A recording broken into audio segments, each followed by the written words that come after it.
Ulefone Mix 2 has been with me for weeks now, and in this video I'll be sharing my detailed experience of this device with you.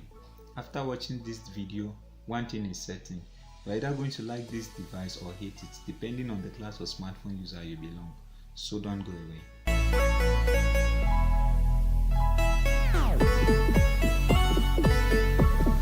Hello guys, my name is Steve from Africa, and this is my review of the Ulefone Mix 2.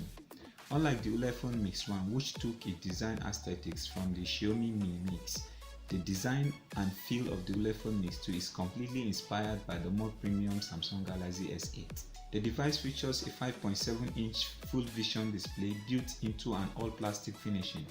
Above the display there is a 5-megapixel selfie camera, an LED flash, the quad speaker grille, and some sensors. On the right hand side there is the power button and the volume rocker, while only the 3.5mm audio jack sit above the device.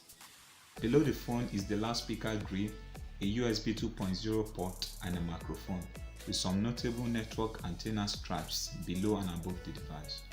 At the back, you get a dual rear-facing camera hosting a 13-megapixel and 2-megapixel sensor, along with a single LED flash.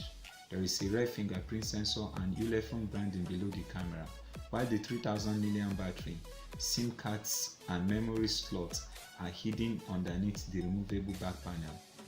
As for build quality, well, on one hand, the Mix 2 feels very premium and comfortable to hold. Despite having a removable back panel, attempting to bend the device produced no cracking and shattering at all, which is a big plus to Ulefone. On the other hand, the device feels very plastic and heavy in the hand.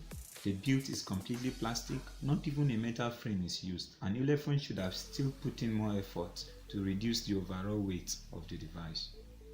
So let's go over it again.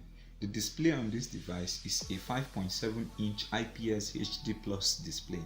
It has 720 by 1440 pixel resolution, resulting into about 280 ppi.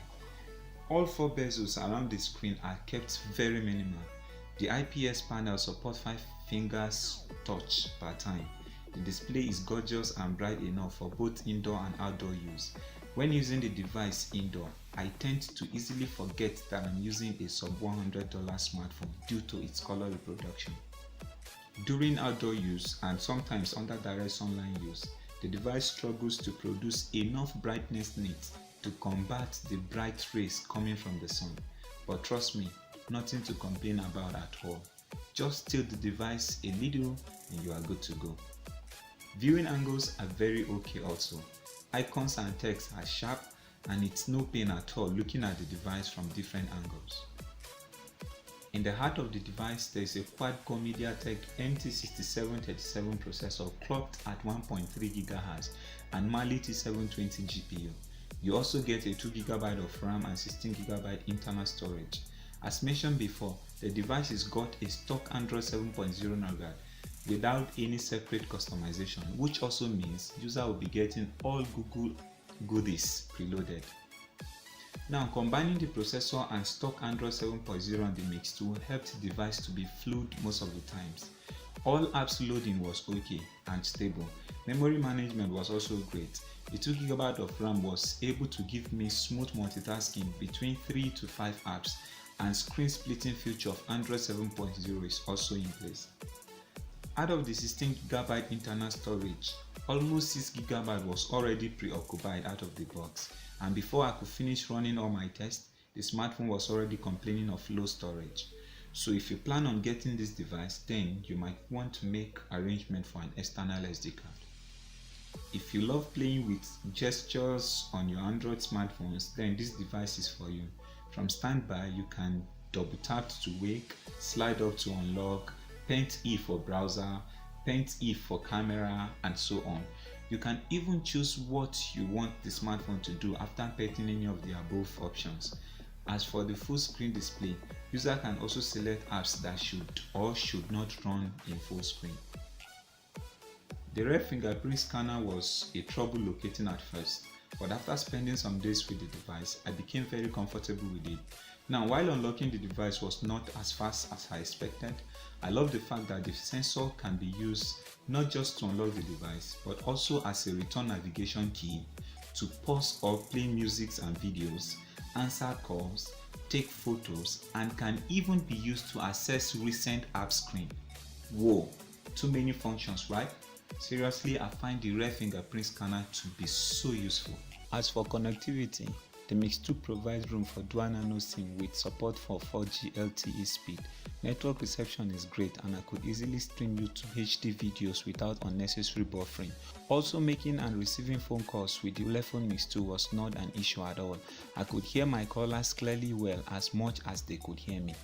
In summary, Ulefone did the best to harmonize the hardware and software of the Mix 2 for optimum performance, but I was expecting a bit more from the software department considering the fact that it is stock Android 7.0. For reasons unknown to me, I could still notice few lags and stutters here and there, especially when pushing through some heavy apps. But don't forget, it's MediaTek MT6737 processor here. The camera department of the Mix 2 is where I personally think that Ulefone did the nicest job on this device.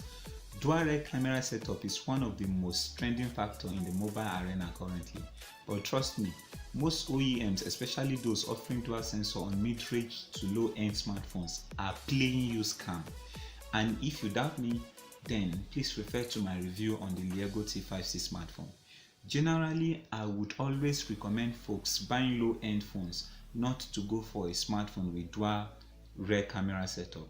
But not until I got the Ulefone Mix 2, then I realized that there are low-end smartphones with dual camera setups that really works. At the price of just $99, I'm not going to tell you how bright and sharp the camera on this device is. One thing that interests me the most is the depth of field and bokeh effect attainable by the secondary sensor. Even when capturing object or motion, the bokeh effect is still applicable. All sound and multimedia outputs are passed through a single loudspeaker sitting at the base of the smartphone. The speaker is loud and fairly rich in sound quality. Oh, Jesus, friend of sinners, open our eyes to The only issue I had is with the placement. I discovered that when watching a movie or playing a game in horizontal mode, I could easily get the speaker muffled with my fingers. This is a singular problem common to all smartphones with base speakers, and until we start getting blastering dual front-facing speakers like those on the Infinix Hot 5 or Google Pixel 2, then the problem will still continue. So as for the battery, you are getting a 3300 mAh battery with the Mix 2. Generally, having a smartphone with 3300 mAh battery in 2018 won't give users much excitement, and of course, battery milliamp count shouldn't on its own make any user excited, although we all know that the higher the number the better, but higher milliamp count does not always translate into higher real life performance. Looping a HD movie at 100% volume and brightness for about 2 hours and 20 minutes with background data turned on brought the device to 66% from 100%. Running further heavy tests such as benchmarks, gaming, web browsing, and some video shooting for another 3 hours and 32 minutes brought the device to 15%. So heavy users can get up to 6 hours of continuous on-screen usage, while most moderate users should be able to get a full day of use. However, when you run out of battery, it takes between 2 to 3 hours to fully refill the battery. The reason for this is partly due to the lack of fast charging support and the fact that Ulefone only bundled a 1A charger with the Mix 2. So, will I recommend anyone to buy this phone? Yes, yes, and yes, and I will do that again and again. If not for the all plastic build and the little extra weight, the Ulefone Mix 2 is perfect at its price. At just $99, you are getting a gorgeous display, dual rear cameras that truly work, and a multifunctional fingerprint scanner. So I had initially told you that by the end of this video, you are either going to like or hate this device, and now that the show is over, please use the comment section below to share your views with me, and don't forget to like and subscribe to my channel.